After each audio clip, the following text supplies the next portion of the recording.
දීපං මචං සයිමන් අයියගේ කුඩේ. දීපං දීඝනිකාය. මචං මජ්ක්‍ධිම නිකාය. දීපං මචං සයිමන් සංයුත්ත නිකාය. දීපං මචං සයිමන් අයියගේ අංගුත්තර නිකාය.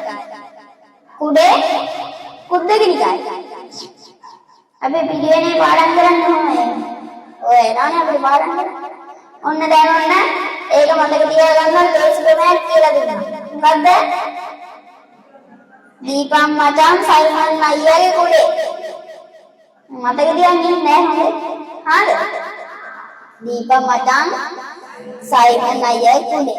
ඉතින් මම අද මාතෘකා කරගත්තේ මජ්ක්‍ධිම නිකායේ මජ්ක්‍ධිම පඤ්ඤාසේන බ්‍රාහ්මණ වර්ගයේ ධනංජානි සූත්‍රය. මම අර කලින් මාතෘකා කරගන්න දෙන පාඩේ තමයි නමේසෝ සාරිපුත්ත කමනීයං නයාපනීයං බාලධාමේ දුක්ඛ වේදනා පටික්කමන්තිනා අභික්කමන්තේ පටික්කමෝසානං පඤ්ඤායති.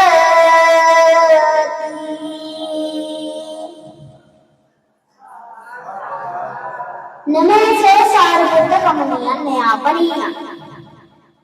සාරිපුත්තයන් වහන්සේ බාලධාමේ දුක්ඛ වේදනා මගේ වේදනාව බලවත්ය. පටික්කමන්තනෝ අභික්කමන්ති පටික්කමෝසානං පඤ්ඤා යති. මට මොන සුවයක්ද? දැන් මේක මේ විදිහට කියවට ඔයගලන් තේරෙන්නේ නැහැ නේද? තේරෙනවද? තේරෙන්නේ නැහැ. හැබැයි මේ පාඩේ නිධාන කතාව නේද හරියට නම් තේරෙන්නේ. නිධාන කතාව කියන්න දෙපාද. ඔන්න ඔයගලන් දන්නවා කියන්නේ. ඔන්න නම් කියනනේ. පින්නතනේ බුදුරජාණන් වහන්සේ සරත් නුවර ජේතවනාරාමයේ වැඩ සිටින කාලේ දක්ඛිණගිරි පර්වතය කියලා විශාල පර්වතයක් තිබුණා. මොකද්ද? දක්ඛිණගිරි පර්වතය කියලා විශාල පර්වතයක් තිබුණා. ඉතින් පින්නතනේ මේ පර්වතයේ පාමුල ගමක ඉඳලා මිනිස්සේ ආවා බුදුහාමුදුරන්ගෙන් පැවිදි බව ලබන්න. ඉතින් මේ මිනිස්සේ ආවේ බුදුහාමුදුරන්ගෙන් පැවිදි බව ලබලා සක්මන් කරන ගමන් හිතනවා භාවනා කරන්න ගියා නම් හරි.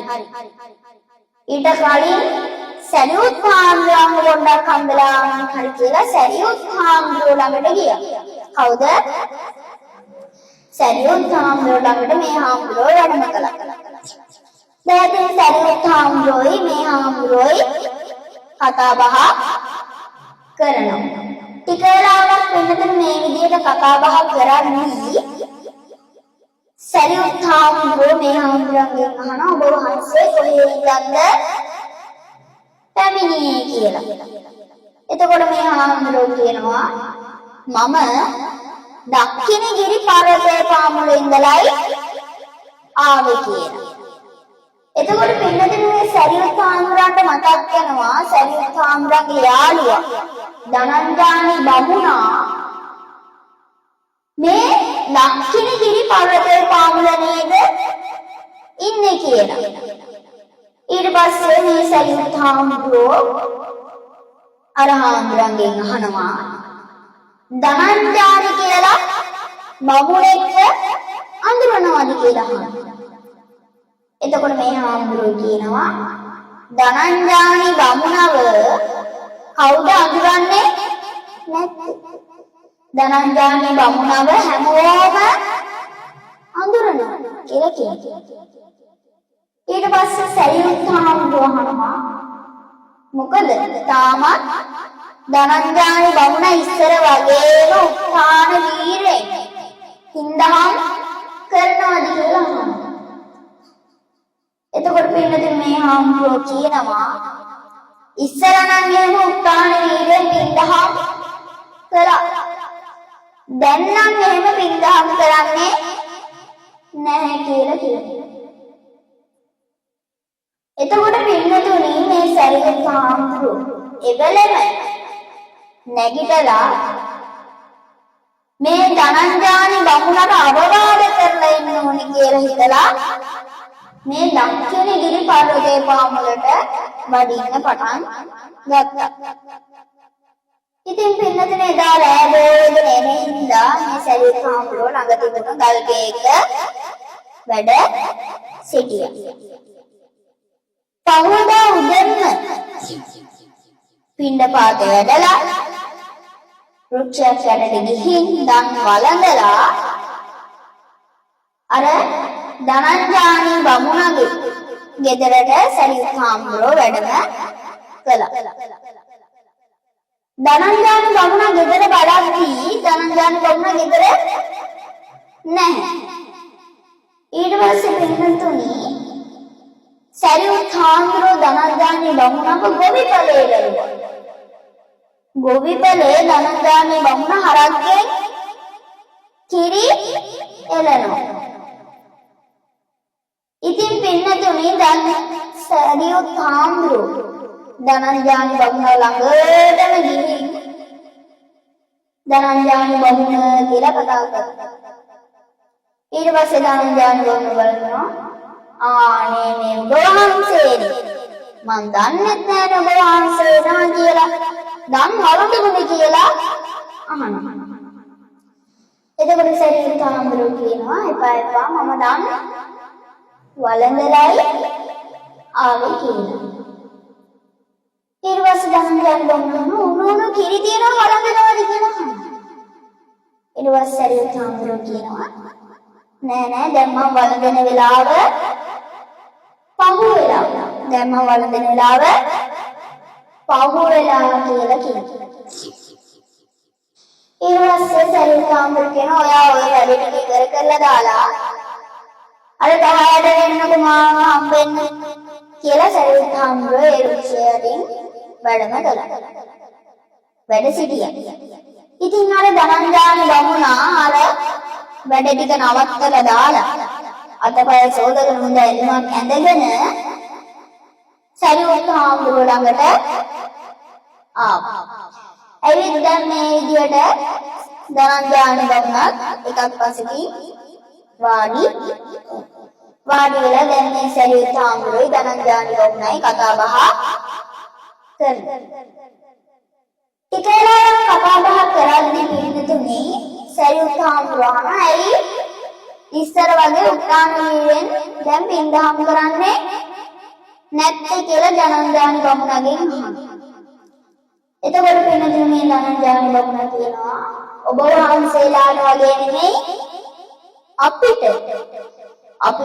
වැඩ රාජකාරී ගොඩාක් කියනවා කියලා පින්නතුනි වැඩ 10ක් ගැන කියනවා. කීයද? 10ක් ගැන කියනවා. මොනවද? මාතා පිතරෝ පෝසේ සම්බා පුත්තදාලා පෝසේ සම්බා දාස කම්මකාර පෝරිසං පෝසේ සම්බා මිත්තා මච්ඡාන මිත්ත මච්ඡ කරන පාතබ්බා ඥාති සාලෝ දාන ඥාති කර්ණයන් පාතබ්බා අතිතිනන් අතිති කර්ණයන් කාතබ්බා උබ්බ වේදානම් උබ්බ වේද කර්ණයන් කාතබ්බා රඤ්ඤෝ රාජා කර්ණයන් කාතබ්බා දේවතානම් දේවතා කර්ණයන් කාතබ්බා අයම්පි කායෝ පීන බුහේ තබ්බෝ. ඔන්න වැඩ 10ක් ගැන කියන්නේ. තේරුම ගන්නවද? නැද්ද? මාතා පිතරෝ පෝසේ තබ්බා. මව්පියන් වෙනුවෙන් කරන යුතුයකම් ඔය දන්නේ? බොරු කියනවා. මව්පියන් වෙනුවෙන් කරන යුතුයකම්. මව්පියන් වෙනුවෙන් කරන යුතුයකම් මොනවද? මව්පියන් කියද්දි මට කවියක් මතක් කියන්නේ. බඩගිනි වේලා මාගිය කාල තුතුගේ ගෙට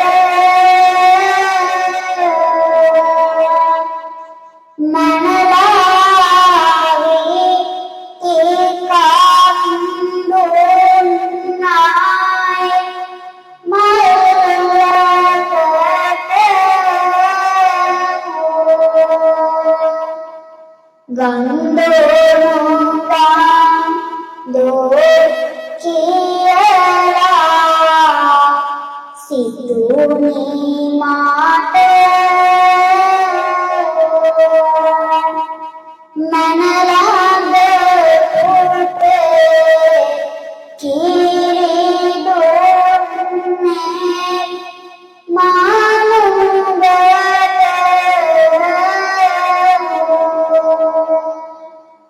ඉතින් මම ළමයි ඉස්කෝලේ වල බණවල වලට ගියාම ළමයින්ට පාඩම් කරන්න හොඳයි. මම දවසක් ගියා ඉස්කෝලේට. හරිද?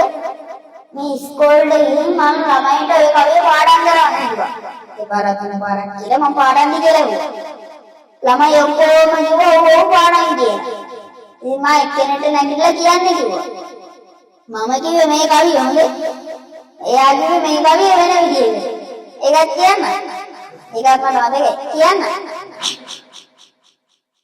බඩගිනි වේලා මාගිය කාල කැන්ඩිමට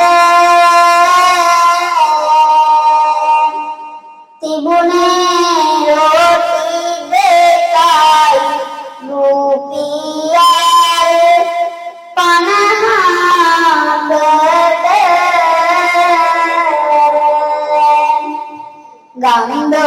ගන්ධෝනුගාම් දෝකියලා සිතුනි මාට මනලඟ ඇන්ටි පිටි දැන්නේ රොටි දෙකට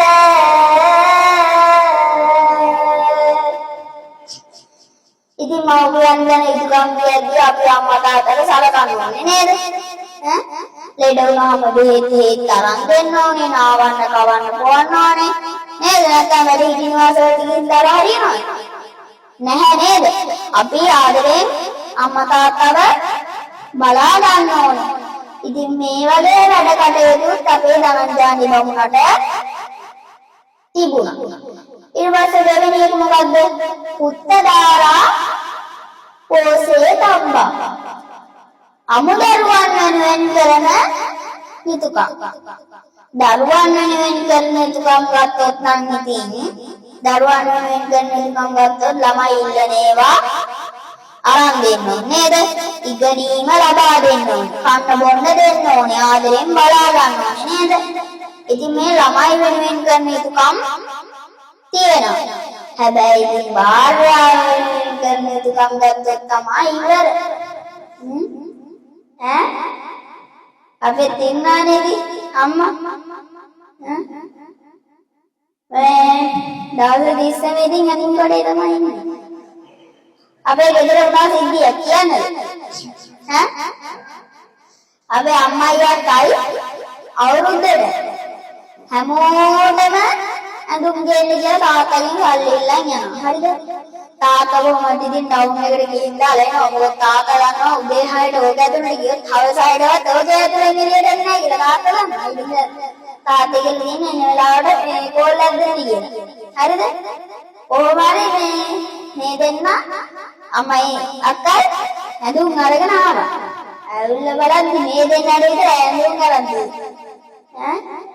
මේ දෙන්නට විතර ඇඳුම් අරන් තියෙනවා. අඩුම ගානේ මාමා කටුරට ගියන්නේ ඒකත්. ඊට පස්සේ ඒත් කමන්නේ කියමුකෝ. එදා රෑ නිදා ගන්නත් නෑ. ඇයි නායෙන් අඬනවා. අනේ මට මේක ගැලපෙන්නේ. අනේ මට මේක හිර වැඩි. අනේ මම මේක ඇඳාම ටිකක් අවුල් වගේ. ඔය විදිහට ආයතන හයින් අඬනවා. ඊට පස්සේ ඊට බහුල යනවා ඒක ටික මාරු ගන්නවා. ඉතින් ඊට බහුල ඉතින් ඒ ටිකම තමයි ඉතින්. දැන් මෙතන පිළිමි ඉන්නවා නම් දන්නවා භාර්යාවෙන් කරන උත්කම් මොනවද කියලා. හොඳද? ඉතින් මම ඒක කියන්නේ නැහැ. ඉතින් මේ ධනංජානි බමුණට අමුදරුවන් වෙනුවෙන් කරන උත්කමොත් තිබ්බා නේද?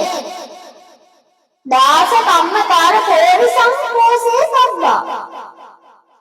දාසයන් වෙනුවෙන් කරන යුතුයකම් ඒ කිව්වේ 16න් කියන්නේ මේ කාලේ ගත්තොත් වැඩකාරයෝ නේද? ඉතින් ඉස්සර පින්නතුනේ 16 ඉස්සර කියන්නේ 16 මේ කාලේ කියන්නේ වැඩකාරයෝ. ඉතින් දැන් අපි 16 වෙනින් කරන තුකම් ගත්තොත් 16 හරියට වැඩ කරනවාද කියලා බලන්න ඕනේ නේද? හරියට වැඩ කරලා ඉවර නම් තව වැඩක් පාර දෙන්න ඕනේ නේද? දැන් 16 ගේ ගෙදර මල ගෙදර